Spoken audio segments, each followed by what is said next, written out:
ya shahadan hawayen da ke zuba a cikin idanuna.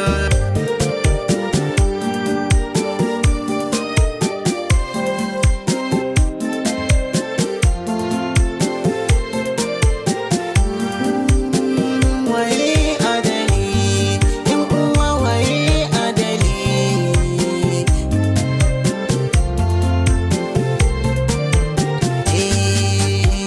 Ina tuna baya rayuwa lokacin tana daɗi, san bani da kunci rayuwa har ina ta yin gauɗi. Matar da na aura wacce ne zaton zaman mu zai daɗi, ashe muguwa ce wacce ke son ganin bayana.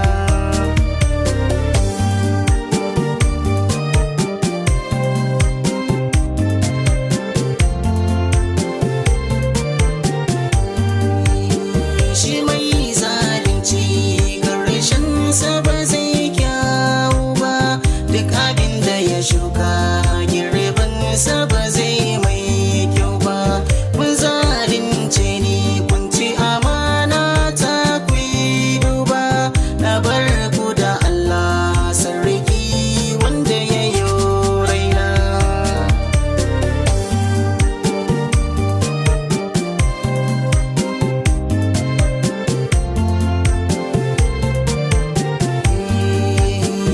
Aboki guna ko in ce ɗan uwa da ke guna, na yarda da shi na bashi amanar dukiya na. Shi da matata wacce nake kauna cikin raina, sun juya mini baya buri su dai su gano ƙarshe na.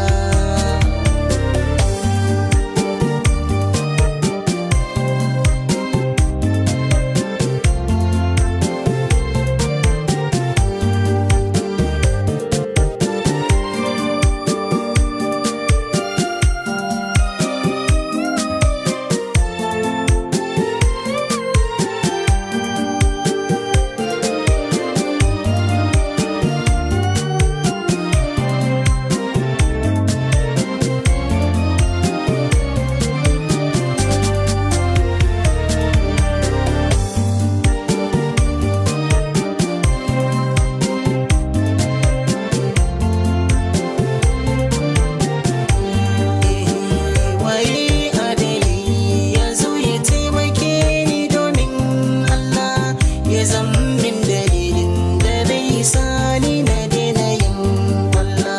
Na tabbata a raina mai gaskiya yana tare da Allah, komin daren daɗewa cutar da kun kamin sai ta nuna.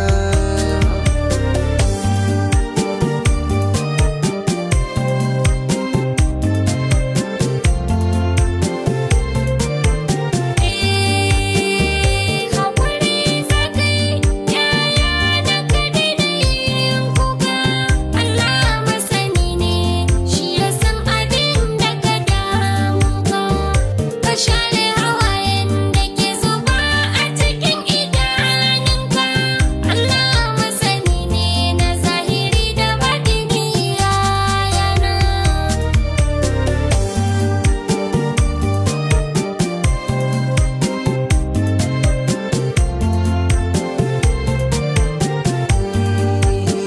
Ku koma ga Allah, istighfari ku je ku yo nema.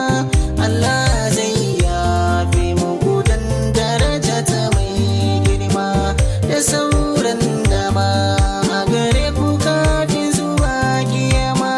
Ku tuba ga Allah sarki wanda shi ya yi raina. Waye adali, wa zai taimake shi ya bar kuka, ya share hawayen da ke zuba a cikin idanunsa. Waye adali, wa zai taimaka min na bar kuka, ya shahadan hawayen da ke zuba a cikin idanuna.